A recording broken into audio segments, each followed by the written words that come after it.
सिंह साहब ये बताइएगा, आखिर क्या वजह है, आप लोग क्यों भारत से आज़ादी चाहते हैं?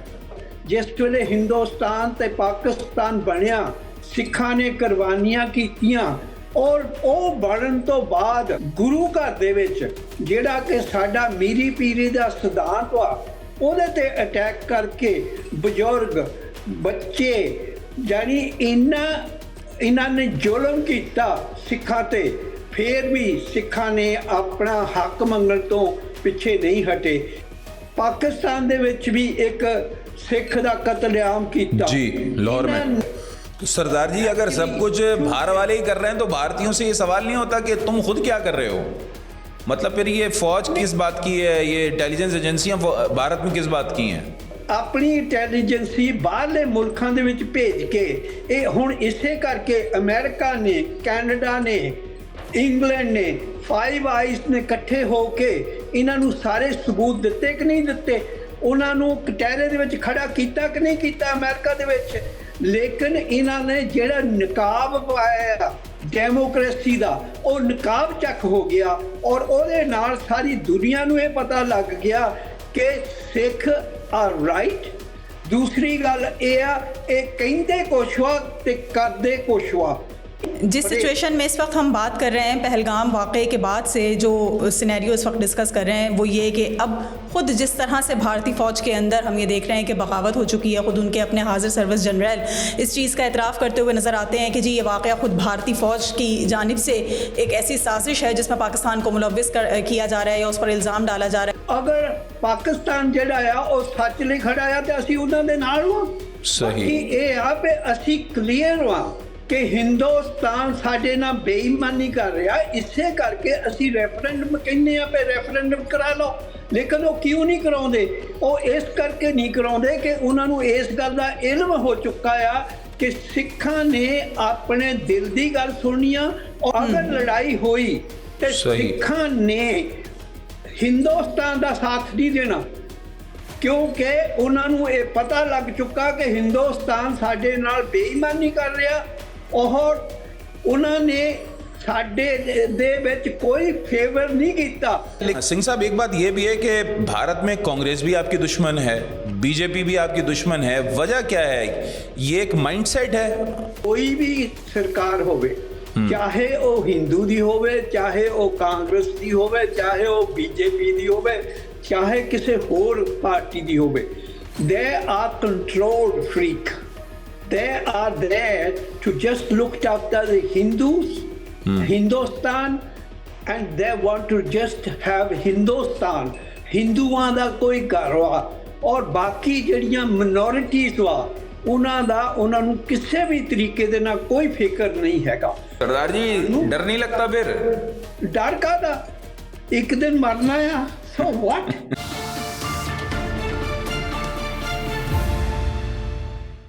अस्सलाम वालेकुम। एंगल 360 के एक और पॉडकास्ट के साथ मैं हूं आपकी मेज़बान समीर नवाज और मैं हूं अली आबिद। नाज़रीन, पहलगाम ऑपरेशन को 7 रोज़ हो गए हैं, जो एक फॉल्स फ्लैग ऑपरेशन के तौर पर पूरी दुनिया में जाना और माना जा रहा है।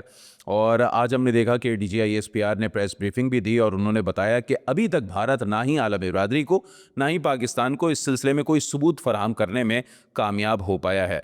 उल्टा फिर इस वक्त DGISPR ने अपनी प्रेस कॉन्फ्रेंस में सबूतों के साथ और तमाम तर शवाहिद के साथ जो है वो ये बातें सामने रखी हैं, जिससे ये साबित भी हो रहा है कि भारतीय फ़ौज के कई अहलकार और उनकी इंटेलिजेंस के कई अहलकार पाकिस्तान में दहशतगर्दी में मुलव्विस हैं। खैर, ये तो बात एक तरफ रही, लेकिन आज एक डेवलपमेंट हुई है भारत के अंदर, यानी कि भारतीय फ़ौज के अंदर जो है वो एक तरीके से बगावत जो है वो सामने आई है। और हुआ ये है कि भारतीय फ़ौजियों ने जो मजहबी तौर पर हिंदू बताए जाते हैं, उन्होंने जो है वो अपने सिख फ़ौजियों पर हमला किया और 5 सिख जो जवान हैं वो इसकी वजह से हलाक हो गए हैं। तो हम देख रहे हैं कि एक तारीख़ है भारत की जहाँ पर सिखों के साथ बहुत ज़्यादा जो है वो जुल्म किया गया है। गोल्डन टेम्पल का जो वाक़या है वो एक माजी का इंतहाई दर्दनाक सानिया है जिसमें कई सिख जवान, कई सिख औरतें, बूढ़े, बच्चे जो है वो लुक़मा अजल बना दिए गए थे। फिर हमने देखा कि 90 की दिहाई में भी मुसलसल सिखों पर मजालिम का सिलसिला जारी रहा है, यानी कि इंदिरा गांधी के दौर से 70 और 80 की दिहाई से ये उरूज पकड़ना शुरू हुआ था ये मामला, और 90 की दिहाई पर बहुत ज़्यादा ये सामने आने लगा। और उसके बाद हमने ये भी देखा कि कई सिख रहनुमा जो फिर जलावतन हो गए, उन्होंने खालिस्तान मूवमेंट की बुनियाद रख दी थी 80 की दिहाई में, उनको चुन चुन के जो है वो निशाना बनाया गया है भारतीय रॉ की जानिब से, भारतीय फ़ौजियों की जानिब से। और हाल ही में एक कनाडा में जो है वो सिख रहनुमा को टारगेट किया गया। फिर कनाडा और भारत के सफारती ताल्लुकात इस मौके पर ख़राब हो गए। दोनों ममालिक ने अपने सफारतकारों को, यानी कि भारत ने कैनेडियन सफारतकार को मुल्क बदर किया, कनाडा ने भारतीय सफारतकार को मुल्क बदर किया। अमेरिका ने जो है वो एक सवाल उठा दिया था, क्योंकि पता ये चल रहा था कि भारत शायद फॉल्स फ्लैग ऑपरेशन अमेरिका में भी करेगा, यानी कि सिख रहनुमा को टारगेट करेगा और फिर इल्ज़ाम जो है वो अमेरिकन एजेंसीज़ पर आ जाएगा। तो इस पूरी सूरत हाल में हमने सोचा कि भारतीय सिख रहनुमा का जो है वो ओपिनियन लिया जाए, पॉइंट ऑफ व्यू लिया जाए। इस वक्त president UK of the council of Khalistan हैं अमरिक सिंह सहूता, वो हमारे साथ लंदन से बराह रास्त मौजूद हैं। उनसे फिर हम बात कर लेते हैं। अमरिक साहब, सत श्री अकाल, कैसे हैं? ठीक ठाक हैं? सत श्री अकाल, वालेकुम सलाम। अच्छा, सबसे पहले तो सिंह साहब ये बताइएगा, आखिर क्या वजह है, आप लोग क्यों भारत से आज़ादी चाहते हैं? It's been clear from the beginning since 1947 क्योंकि सानू सिख राज ਜਿਹੜਾ ਕਿ ਬ੍ਰਿਟਿਸ਼ ਨੇ ਸਾਡੇ ਤੋਂ ਖੋਇਆ ਸੀ ਸਿੱਖਾਂ ਤੋਂ, ਅਸੀਂ ਕੋਈ ਮਾਮੂਲੀ ਤਰੀਕੇ ਦੇ ਨਾਲ ਗੱਲ ਨਹੀਂ ਕਰ ਰਹੇ।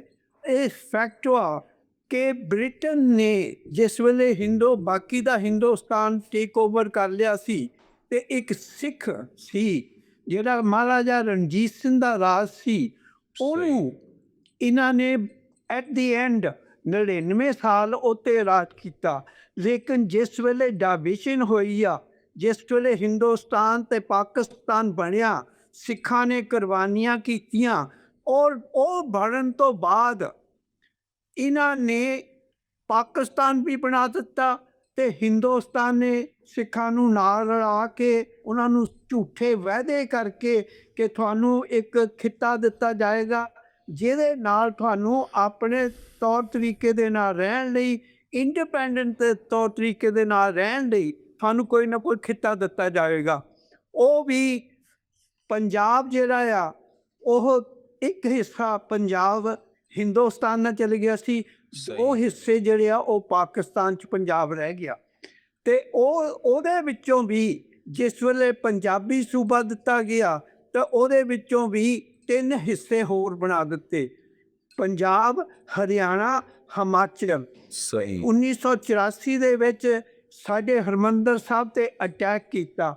ਸਾਨੂੰ ਇਹਨਾਂ ਨੇ ਇੱਕ ਗੁਰੂ ਘਰ ਦੇ ਵਿੱਚ ਜਿਹੜਾ ਕਿ ਸਾਡਾ ਮੀਰੀ ਪੀਰੀ ਦਾ ਸਿਧਾਂਤ ਆ, ਉਹਦੇ 'ਤੇ ਅਟੈਕ ਕਰਕੇ ਬਜ਼ੁਰਗ, ਬੱਚੇ, ਯਾਨੀ ਇਹਨਾਂ ਨੇ ਜ਼ੁਲਮ ਕੀਤਾ ਸਿੱਖਾਂ 'ਤੇ।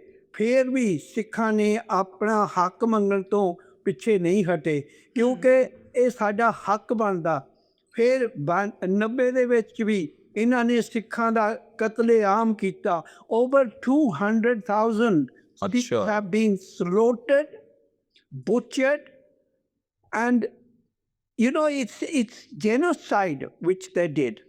ਉਸ ਤੋਂ ਬਾਅਦ ਫਿਰ ਜਿਸ ਵੇਲੇ ਚੱਲਦਾ ਰਿਹਾ ਤੇ 1984 ਤੋਂ ਲੱਗ ਕੇ 90 ਦੇ ਵਿੱਚ ਵੀ ਤੇ ਹੁਣ ਵੀ ਦੇਖੋ ਤੁਹਾਡੇ ਸਾਹਮਣੇ ਆ ਕੇ ਤੁਸੀਂ ਆਪ ਇਹ ਦੱਸਿਆ ਕਿ 5 ਸਿੱਖਾਂ ਨੂੰ ਇਹਨਾਂ ਨੇ ਕਤਲੇਆਮ ਕੀਤਾ, ਉਹਨਾਂ ਨੂੰ ਮਾਰਿਆ ਗਿਆ।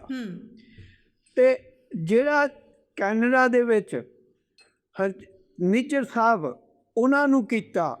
ਫਿਰ ਇਹਨਾਂ ਨੇ ਖੰਡੇ ਨੂੰ ਇੰਗਲੈਂਡ ਦੇ ਵਿੱਚ ਕੀਤਾ। ਫਿਰ ਪਾਕਿਸਤਾਨ ਦੇ ਵਿੱਚ ਵੀ ਇੱਕ ਸਿੱਖ ਦਾ ਕਤਲੇਆਮ ਕੀਤਾ ਜੀ। ਉਹਨਾਂ ਨੇ ਇਹ ਇੱਕ ਬਹਾਨਾ ਬਣਾ ਕੇ ਸਾਰੀ ਦੁਨੀਆ ਤੋਂ ਦੇ ਵਿੱਚ ਜਾ ਕੇ ਇੰਟੈਲੀਜੈਂਸੀ ਤੋਂ ਇਹ ਕੰਮ ਕਰਾਉਂਦੇ ਆ। ਇਹਨਾਂ ਦੀ ਆਪਣੀ ਇੰਟੈਲੀਜੈਂਸੀ ਜਿਹੜਾ ਅਜੀਤ ਦਿਓਲ ਵਾ, ਉਹ ਸਾਰੇ ਕੰਮ ਕਰਾ ਰਿਹਾ ਆ ਅਤੇ ਇਹ ਬਲੇਮ ਕਰਦੇ ਆ ਬਾਕੀ ਦਿਆਂ ਨੂੰ। ਪਾਕਿਸਤਾਨ ਕਰ ਰਿਹਾ ਜੀ, ਇੰਗਲੈਂਡ ਵਾਲੇ ਖਰਾਬ ਕਰ ਰਹੇ ਆ, ਕੈਨੇਡਾ ਵਾਲੇ ਕਰ ਰਹੇ ਆ, ਲੇਕਿਨ ਇੱਕ ਚੀਜ਼ ਕਲੀਅਰ ਹੋ ਗਈ ਆ ਵਿਦ ਇਨ ਲਾਸਟ मंथ और ईयर। तो सरदार जी अगर सब कुछ बाहर वाले ही कर रहे हैं तो भारतीयों से ये सवाल नहीं होता कि तुम खुद क्या कर रहे हो? मतलब फिर ये फौज किस बात की है, ये इंटेलिजेंस एजेंसियां भारत में किस बात की हैं? नहीं, भारत ने अपनी इंटैलीजेंसी बाहरले मुल्कां दे विच भेज के ये हुण इसे करके अमेरिका ने, कैनेडा ने, इंग्लैंड ने, फाइव आइज ने इकट्ठे हो के इन्हां नूं सारे सबूत दिते कि नहीं दिते, ਉਹਨਾਂ ਨੂੰ ਕਟਹਿਰੇ ਦੇ ਵਿੱਚ ਖੜਾ ਕੀਤਾ ਕਿ ਨਹੀਂ ਕੀਤਾ ਅਮਰੀਕਾ ਦੇ ਵਿੱਚ। ਲੇਕਿਨ ਇਹਨਾਂ ਨੇ ਜਿਹੜਾ ਨਕਾਬ ਪਾਇਆ ਡੈਮੋਕ੍ਰੇਸੀ ਦਾ, ਉਹ ਨਕਾਬ ਚੱਕ ਹੋ ਗਿਆ ਔਰ ਉਹਦੇ ਨਾਲ ਸਾਰੀ ਦੁਨੀਆ ਨੂੰ ਇਹ ਪਤਾ ਲੱਗ ਗਿਆ ਕਿ ਸਿੱਖ ਆਰ ਰਾਈਟ। ਦੂਸਰੀ ਗੱਲ ਇਹ ਆ, ਇਹ ਕਹਿੰਦੇ ਕੁਛ ਵਾ ਅਤੇ ਕਰਦੇ ਕੁਛ ਵਾ, ਇਹਦੇ ਵਿੱਚ ਬਹੁਤ ਵੱਡਾ ਫਰਕ ਵਾ। ਜਿਸ ਬੰਦੇ ਦਾ ਅਤਬਾਰ ਚੱਕਿਆ ਜਾਵੇ ਉਹਦਾ ਫਿਰ ਕੁਛ नहीं बचदा हुंदा। ठीक है नानक साहब, ये इस वक्त जिस सिचुएशन में इस वक्त हम बात कर रहे हैं पहलगाम वाक़े के बाद से, जो सिनेरियो इस वक्त डिस्कस कर रहे हैं वो ये कि अब ख़ुद जिस तरह से भारतीय फ़ौज के अंदर हम ये देख रहे हैं कि बगावत हो चुकी है, ख़ुद उनके अपने हाजिर सर्विस जनरल इस चीज़ का एतराफ़ करते हुए नज़र आते हैं कि जी ये वाक़या ख़ुद भारतीय फ़ौज की जानिब से एक ऐसी साजिश है जिसमें पाकिस्तान को मुलव्विस किया जा रहा है या उस पर इल्ज़ाम डाला जा रहा है। सिख जो ख़ुद बहुत ज़्यादा मुतासर हैं, जो इस वक्त भारत में मौजूद हैं और जो इस मौजूदा सूरत हाल में भी पाकिस्तान की हिमायत करते नज़र आते हैं, आपका क्या ख्याल है कि अगर ये डेवलपमेंट मज़ीद होती है, यानी अगर फ़ौज के दरमियान भारतीय फ़ौज के अंदर मौजूद सिखों को इसी तरह मज़ीद निशाना बनाया जाएगा तो आप लोगों का इसमें क्या स्टैंस होगा? नहीं, ये तो क्लीयर हुआ कि सिखा ने अपने आप ते खड़ा होना और सिख ਜਿਹੜੇ ਆ ਉਹ ਸੱਚ ਤੇ ਖੜਦੇ ਆ। अगर पाकिस्तान ਜਿਹੜਾ ਆ ਉਹ ਸੱਚ ਲਈ ਖੜਾ ਆ ਤੇ ਅਸੀਂ ਉਹਨਾਂ ਦੇ ਨਾਲ ਹਾਂ। सही ਕਿ ਇਹ ਆ ਵੀ ਅਸੀਂ ਕਲੀਅਰ ਹਾਂ ਕਿ ਹਿੰਦੁਸਤਾਨ ਸਾਡੇ ਨਾਲ ਬੇਈਮਾਨੀ ਕਰ ਰਿਹਾ, ਇਸੇ ਕਰਕੇ ਅਸੀਂ ਰੈਫਰੈਂਡਮ ਕਹਿੰਦੇ ਆ ਵੀ ਰੈਫਰੈਂਡਮ ਕਰਾ ਲਓ। ਲੇਕਿਨ ਉਹ ਕਿਉਂ ਨਹੀਂ ਕਰਾਉਂਦੇ? ਉਹ ਇਸ ਕਰਕੇ ਨਹੀਂ ਕਰਾਉਂਦੇ ਕਿ ਉਹਨਾਂ ਨੂੰ ਇਸ ਗੱਲ ਦਾ ਇਲਮ ਹੋ ਚੁੱਕਾ ਆ ਕਿ ਸਿੱਖਾਂ ਨੇ ਆਪਣੇ ਦਿਲ ਦੀ ਗੱਲ ਸੁਣਨੀ ਆ ਔਰ ਦੇ ਵਾਂਟ ਦੇ ਓਨ ਇੰਡੀਪੈਂਡੈਂਟ। ਅਗਰ ਲੜਾਈ ਹੋਈ ਤੇ ਸਿੱਖਾਂ ਨੇ ਹਿੰਦੁਸਤਾਨ ਦਾ ਸਾਥ ਨਹੀਂ ਦੇਣਾ, ਕਿਉਂਕਿ ਉਹਨਾਂ ਨੂੰ ਇਹ ਪਤਾ ਲੱਗ ਚੁੱਕਾ ਕਿ ਹਿੰਦੁਸਤਾਨ ਸਾਡੇ ਨਾਲ ਬੇਈਮਾਨੀ ਕਰ ਰਿਹਾ ਔਰ ਉਹਨਾਂ ਨੇ ਸਾਡੇ ਦੇ ਵਿੱਚ ਕੋਈ ਫੇਵਰ ਨਹੀਂ ਕੀਤਾ, ਸਾਨੂੰ कत्लेआम किया, साडी जेनोसाइड की। बिल्कुल सरदार जी, ये तो पूरी अब दुनिया को पता चल गया है कि भारत किस तरीके से अपने ही सिख शहरियों के साथ जुल्म कर रहा है। अब ज़रा ये बताइएगा, अभी कुछ दिनों पहले भारत ने ये भड़की मारी थी, ये बात कही थी कि वो पाकिस्तान के पंजाब पर हमला कर देगा। तो आपके कनाडा में मुकीम सिख रहनुमा हैं गुरप्रीत सिंह पन्नू, हो सकता है मैंने थोड़ी वो हो गई, ठीक है। अच्छा, उन्होंने कहा है कि 2 करोड़ सिख पाकिस्तान के साथ हैं, भारतीय फौज को भारतीय पंजाब से गुजरकर पाकिस्तान पर हमला नहीं करने देंगे। पाकिस्तान के साथ आप लोग क्यों बेहतर ताल्लुकात रखना चाहते हैं, उसकी बुनियादी वजह क्या है, ज़रा ये बताइएगा। देखो, पाकिस्तान दे विच साडे गुरधाम, साडे गुरु नानक देव जी दे उत्थे गुरु घर आ और पाकिस्तान ने सानू अलाउ किया कि उत्थे जाके असी अपने गुरु घरां नूं लुक आफ्टर कर सकीए।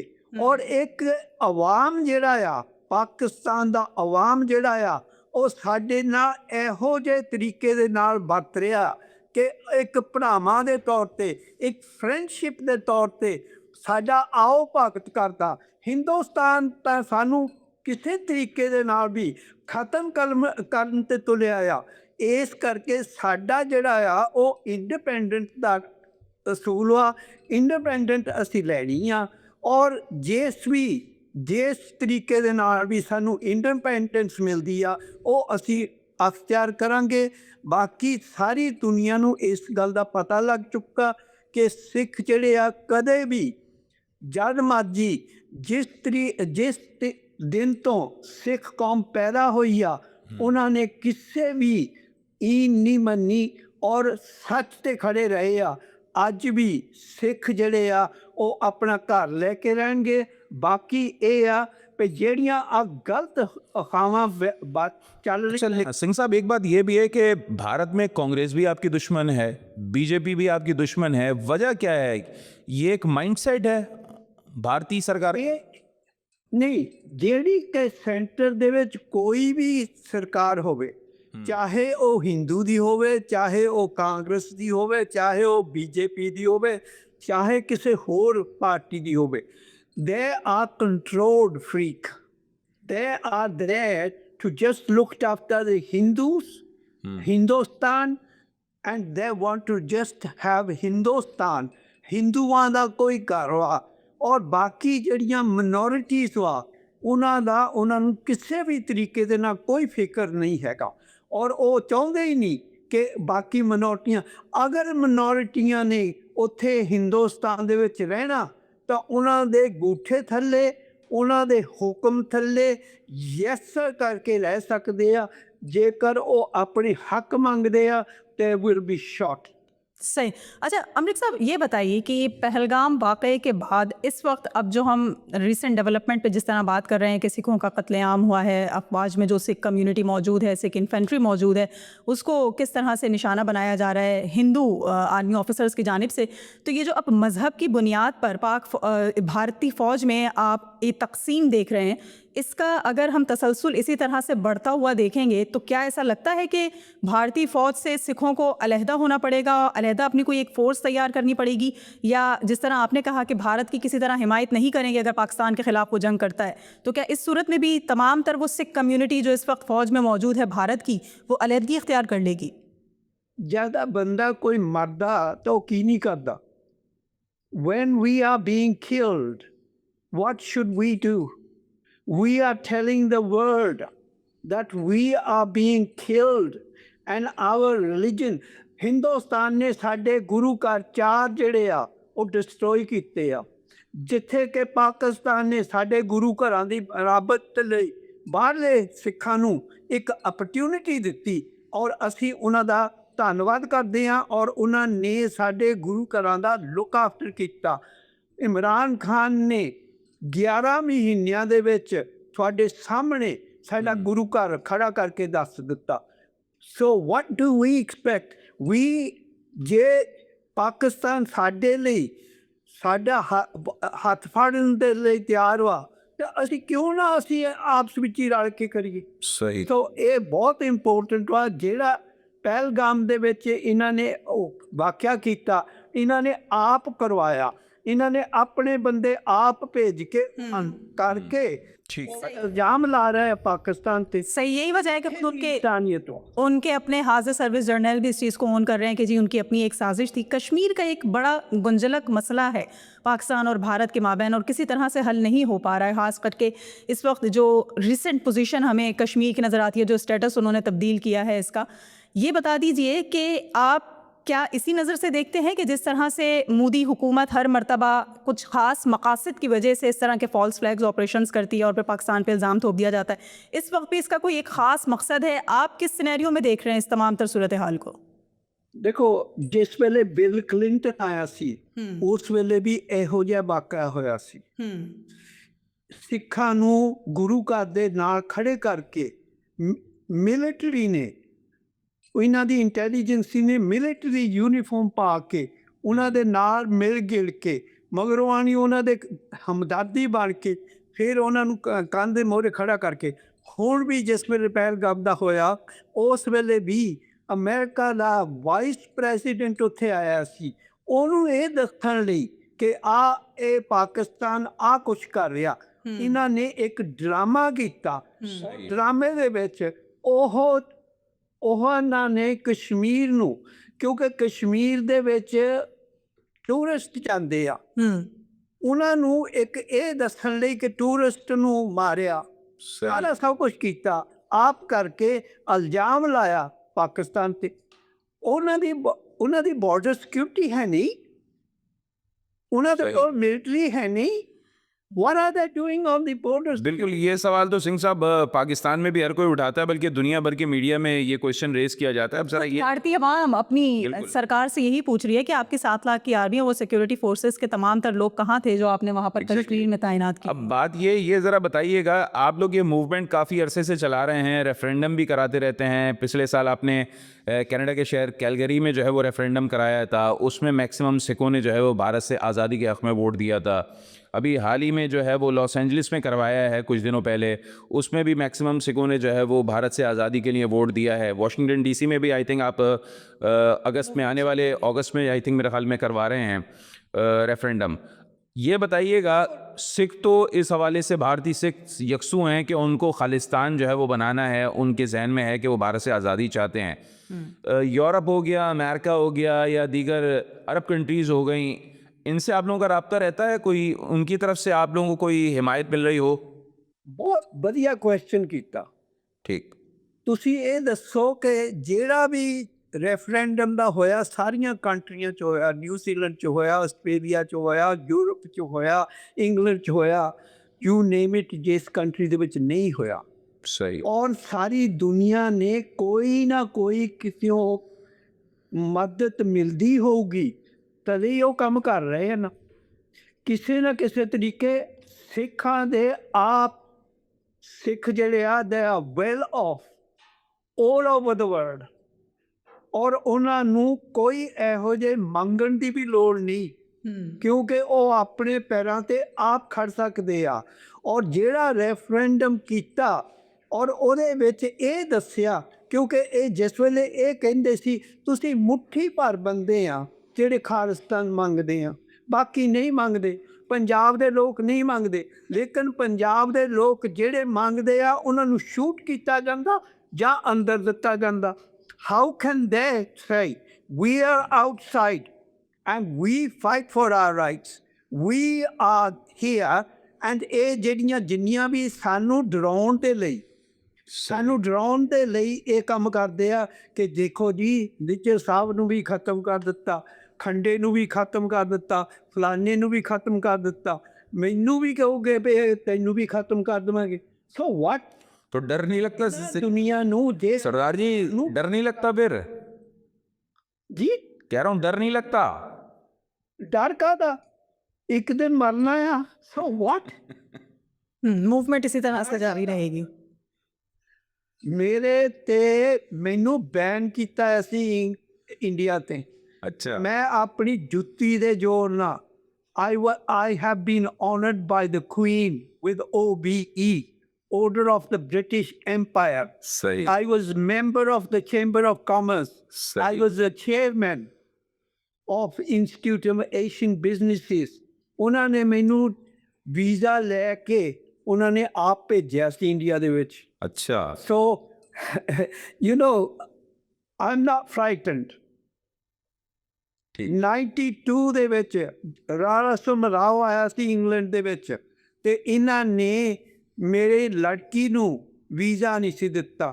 ਉਹ ਕਹਿੰਦੇ ਸੀ ਵੀ ਤੇਰਾ ਡੈਡ ਆਵੇ ਤਾਂ ਫੇਰ ਦੇਣਾ। ਮੈਂ ਕਿਹਾ bugger you, I'm not taking any, I'm not interested, I don't need to go to India, I've got plenty of stuff here to do and we are fighting for our rights. ਅੱਜ ਨਹੀਂ ਕੱਲ ਨਹੀਂ ਪਰਸੋਂ BBC ਨੇ ਮੈਨੂੰ ਪੁੱਛਿਆ ਸੀ ਕਿ do you think Khalistan will be built? Khalistan बनेगा? मैंने कहा yes, I might not see it in my life, but my children will. चले, अब मैं आपसे एक आखिरी सवाल करना चाहूँगा। सिर्फ मुझे ये बताइएगा, कितने परसेंट सिख कम्युनिटी के लोग हैं, चाहे वो भारत में हो या फिर वो भारत से बाहर ममालिक में ऑल हों? ओवर दी वर्ल्ड की बात, या ऑल ओवर दी वर्ल्ड की बात कर लेते हैं, कितने परसेंट लोग इस वक्त आपकी मूवमेंट के साथ हैं? देखो ये परसेंटेज नहीं, ਇਹਦਾ ਜਵਾਬ ਤਾਂ ਜਿਹੜਾ ਆ ਰੈਫਰੈਂਡਮ ਹੋ ਰਿਹਾ, ਉੱਥੇ ਜਿਹੜੇ ਵੋਟਾਂ ਪਾਉਣ ਜਾ ਰਹੇ ਆ ਉਹ ਦੇ ਰਹੇ ਆ 8 million. There is 12 million Punjab 'ਚੋਂ ਆ, 8 ਮਿਲੀਅਨ ਸਾਰੇ ਹਿੰਦੁਸਤਾਨ 'ਚੋਂ ਆ ਬਾਕੀ ਦੇ, ਤੇ 8 ਮਿਲੀਅਨ ਤਕਰੀਬਨ ਬਾਹਰ ਆ, ਰਾਈਟ। ਔਰ ਉਹਨਾਂ ਦੇ ਵਿੱਚੋਂ ਹਰੇਕ ਸਿੱਖ ਜਿਹੜਾ ਆ, ਜਿਹੜਾ ਇਮਾਨਦਾਰ ਆ, ਜਿਹਨੂੰ ਪਤਾ, ਕਿਉਂਕਿ you don't have freedom fighters freedom fighters ਜਿਹੜੇ ਹੁੰਦੇ ਉਹ ਮੋਹਰੇ ਹੁੰਦੇ ਆ, ਜਿਹੜੇ ਬਾਕੀ ਜਨਰਲ ਪਬਲਿਕ ਹੁੰਦੀ ਆ ਨਾ ਉਹ ਨੈਵਰ, ਚਾਹੇ 2.5% 5% ਵੀ ਜਿਹੜੇ ਮੋਹਰੇ ਹੋਣ ਨਾ ਉਹ ਬਹੁਤ ਹੁੰਦੇ ਆ। ਲੇਕਿਨ ਸਾਡੇ ਕੋਲ ਤਾਂ ਇਸ ਵੇਲੇ ਪਰਮਾਤਮਾ ਦੀ ਬੜੀ ਕਿਰਪਾ ਕਿ ਸਾਡੇ ਸਿੱਖ ਹਰੇਕ ਬੰਦੇ ਦੇ ਦਿਲ ਦੇ ਵਿੱਚ ਇੰਡੀਪੈਂਡੈਂਸ ਆ, ਖਾਲਸਾ ਰਾਜ, ਔਰ ਸਾਡੇ ਗੁਰੂ ਸਾਹਿਬਾਨ ਨੇ ਸਾਨੂੰ ਅਣਖ ਨਾਲ ਜੀਣ ਦਾ ਕਿਹਾ ਔਰ ਅਣਖ ਨਾਲ ਜੀ ਕੇ ਅਸੀਂ ਰਹਿੰਦੇ ਹਾਂ ਬਾਹਰਲੇ ਮੁਲਕਾਂ ਦੇ ਵਿੱਚ ਵੀ ਆਪਣੇ। ਔਰ ਇਸੇ ਕਰਕੇ ਇਸ ਵੇਲੇ ਦੁਨੀਆ ਦੇ ਵਿੱਚ ਸਿੱਖਾਂ ਦੀ ਕਿਸ ਤਰੀਕੇ ਦੇ ਨਾਲ ਇੱਜ਼ਤ ਹੋ ਰਹੀ ਆ, ਕਿੰਨੇ MP ਬਣਦੇ ਆ, ਕਿੰਨੇ ਕੁਛ ਵਾ। ਹਿੰਦੁਸਤਾਨ ਦੇ ਵਿੱਚ ਕਿੰਨੇ MP ਬਣੇ ਹੋ ਆ, ਜਿਹੜੇ ਉਹਨਾਂ ਦੇ ਚਮਚੇ ਆ ਉਹੀ ਬਣਦੇ ਆ ਨਾ। सही, बहुत शुक्रिया। अमरिक सिंह सहूर का हमारे साथ मौजूद थे और बात कर रहे थे कि किस तरह से सिखों को न सिर्फ भारत में बल्कि दुनिया भर में जहाँ जहाँ खालिस्तान मूवमेंट के रेफरेंस में वो तमाम तर लीडर्स मौजूद हैं जो इस मूवमेंट को लीड कर रहे हैं, उनको न सिर्फ थ्रेट का सामना है बल्कि बेशतर को निशाना भी बनाया जा चुका है। और कनाडा में हमें इसकी एक मिसाल वाज़े नज़र आती है, जबकि गुरपतवंत सिंह अमेरिका में जो मौजूद हैं इनके लीडर, उनको भी इस बारे में ख़ासी सख्त जो है वो धमकियाँ मिलती रहती हैं। लेकिन इस वक्त जो पहलगाम अटैक, जो एक फॉल्स फ्लैग ऑपरेशन की बात हम कर रहे थे और उसी पैराए में जिस तरह से हमने देखा कि भारतीय अफवाज में अब हम देख रहे हैं कि बगावत सर उठाती नज़र आ रही है। इससे कबल भारत में मौजूद सूबा पंजाब के सिखों ने यह ऐलान किया था कि अगर भारत ने पाकिस्तान पर धावा बोलने की कोशिश की तो न सिर्फ उसकी जो है वो रुकावट बन के खड़े हो जाएंगे वो भारतीय फ़ौज की, बल्कि वो पाकिस्तान की हिमायत में पेश होंगे। और अब भारतीय फ़ौजियों ने जिस तरह से शायद इसी चीज़ का बदला उतारने के लिए अपनी ही फ़ौजी एहलकारों को जो सिख मज़हब से ताल्लुक़ रखते थे निशाना बनाया है और बुरी तरह से ज़दोकोब करके उनको बाकायदा तौर पर कत्ल। अच्छा, आखिर में हम अपने नाज़रीन को ये भी बता दें कि ये जो भारतीय फ़ौज है वाहिद दुनिया की फ़ौज है जिसमें ज़ात पात भी देखा जाता है। हालांकि फ़ौज के अंदर ये ज़ात पात नहीं होता, मज़हब नहीं होता, और हम देख रहे हैं कि ये भारतीय फ़ौज है जहाँ पर मुसलमान है तो उसको टारगेट किया जा रहा है, सिख है तो उसको टारगेट किया जा रहा है, और फिर हाँ जो उनकी दलित कौम है उनको जो है वो रुस्वा किया जाता है, उनको टारगेट किया जाता है, उनको मारा जाता है। तो कहते हैं ना कि घर ही अगर आपका अलाइन ना हो, घर ही आपका डिसऑर्डर हुआ हुआ हो, तो फिर किस तरीके से आप जो है वो कोई बिल्कुल वही यहाँ पर जंग जीत सकते जाता है कि जी घर को आग लग गई घर के चिराग से, तो कुछ यही सूरत हाल हम भारत चिराग ही नहीं है ना हुआ दिखेंगे। अब तक के लिए इतना ही, मुझे और अली आबिद को इजाज़त दीजिए। अल्लाह हाफिज़।